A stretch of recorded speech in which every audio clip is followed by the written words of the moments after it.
দিন যাচ্ছে বাস্তব যেন আরও কঠিন হয়ে উঠছে। জানি না শেষ পর্যন্ত জীবন কোথায় গিয়ে দাঁড় করাবে।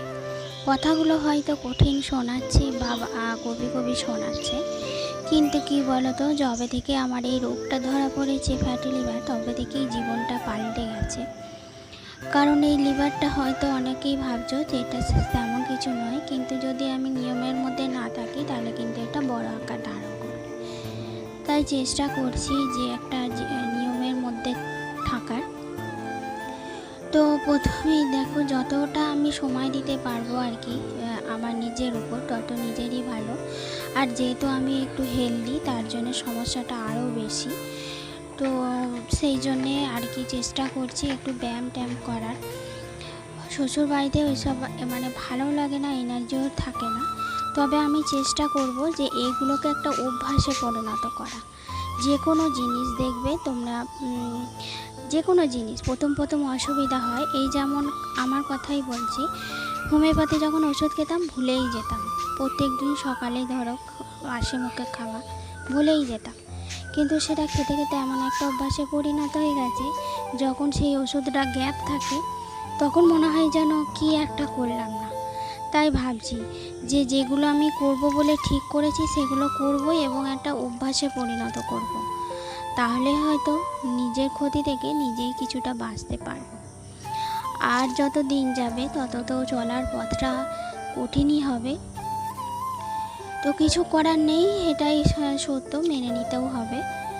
তো চলো বন্ধুরা, ভিডিওটা শুরু করা যাক। আশা করছি তোমাদের ভালো লাগবে। তো চলো দেখতে থাকো।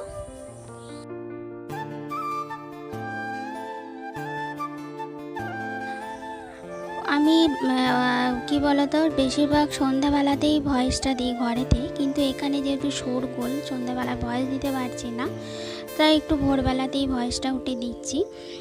আর কি বলতো, ভোরবেলায় দিচ্ছি। আর এই যে পাখির ডাক শুনতে নিশ্চয়ই পারছো, যারা শুনছো।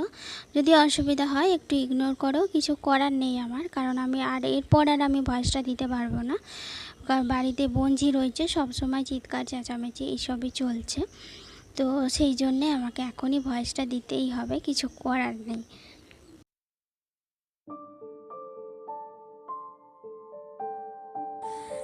তো সবার শেষে আমার বোনই ওঠে, তো বোনজি এরাই ওঠে। তো ওরা যেই উঠে গেল আমি বিছানাটা তুলে নিচ্ছি, কারণ সারাদিন তো আরও অনেক কাজ আছে। তো সবাই মিলে করলে পরে কি বলো তো, একটু তাড়াতাড়িও হয়ে যায় আর কারোর কোনো চাপও লাগে না। এমন নয় যে বাপের বাড়ি এসছি বলে শুধু রেস্টই নিতে হবে। হ্যাঁ, তবে একটা পুরো সংসারের দায়িত্ব যেমন থাকে আমাদের ওপর, সেইটা তো বাপের বাড়িতে সে করতে হয় না। যে যখন পারে সে সেটা করে, সেক্ষেত্রে অনেকটাই।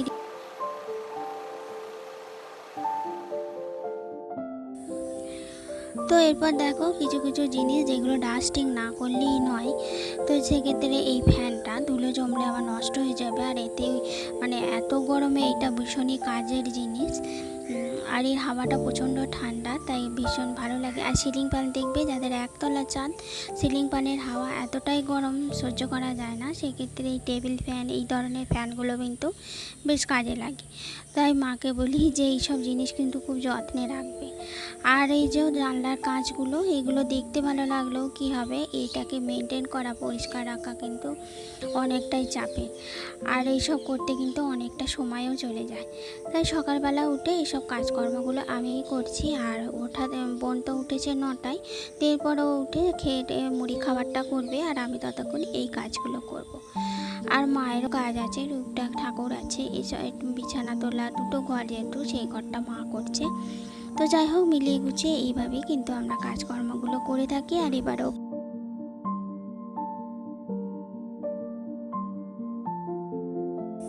কিছু কিছু জিনিস দেখে হয়তো অনেকেই হাসাহাসি করবে, কিন্তু তাও আমি ভিডিওর মধ্যে তুলে ধরলাম। আমার এই যে নতুন জীবনই ধরতে গেলে শুরু হলো, এটা আমাকে একদমই জীবনের সঙ্গে মানে যতদিন বাঁচবো আমাকে করে যেতেই হবে, কিছু করার নেই। তো অনেকে হয়তো হাসাহাসি করবে, কিন্তু সেই দিকে তো কান দিলে চলবে না। তো প্রথম দেখো আমি যখন প্রথম ব্লগ শুরু করি তখন আমার একটা কুণ্ঠাবোধ থাকতো, মনে হতো এই অনেকেই দেখবে কি ভাববে চেনা জানা। তো ক্যামেরার সামনে তো কথা বলতেই পারতাম না। আর তারপর যখন ভিডিও ছাড়তেও কুণ্ঠাবোধ হতো, লজ্জা লাগতো। যে কোনো জিনিস প্রথম এরকমই হয় আমি জানি। তারপর সেটা অভ্যাস হয়ে গেলে তারপর কোনো কিছুই আর মনে হয় না, যেটা আমারও হয়েছে।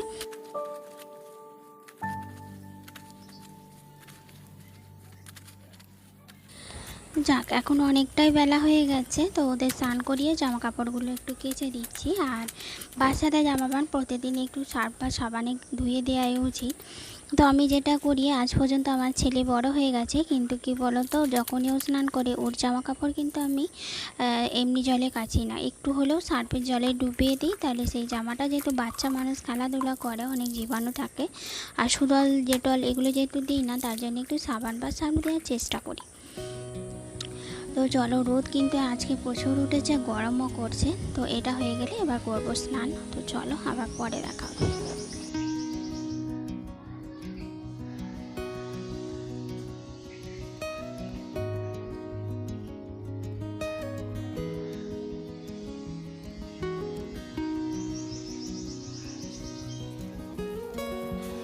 তো এখন হচ্ছে বৈকালবেলা, তো উঠোনটা ঝাড় দিয়ে দিচ্ছি, আর মাকে বললাম তুমি ঘর দরটা দিয়ে নাও। আর বোন কিন্তু এখনও শুয়ে আছে।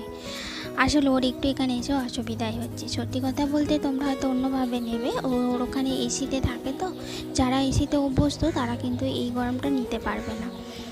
তো এই জন্যে ও এখানে থাকতেও পারছে না, আবার দুদিন থাকবো বলে এলো, যেতেও পারছে না। তো যাই হোক, এমনিতেই ও দুদিন পর চলে যাবে, তাই দু একদিন সহ্যই করে নিচ্ছে। তো চলো, আমি একটুখানি ফ্রেশ হয়ে নিই। এরপর আমরা দু বোনে রাস্তাটায় একটু নাচটায় বসি, গল্প করি।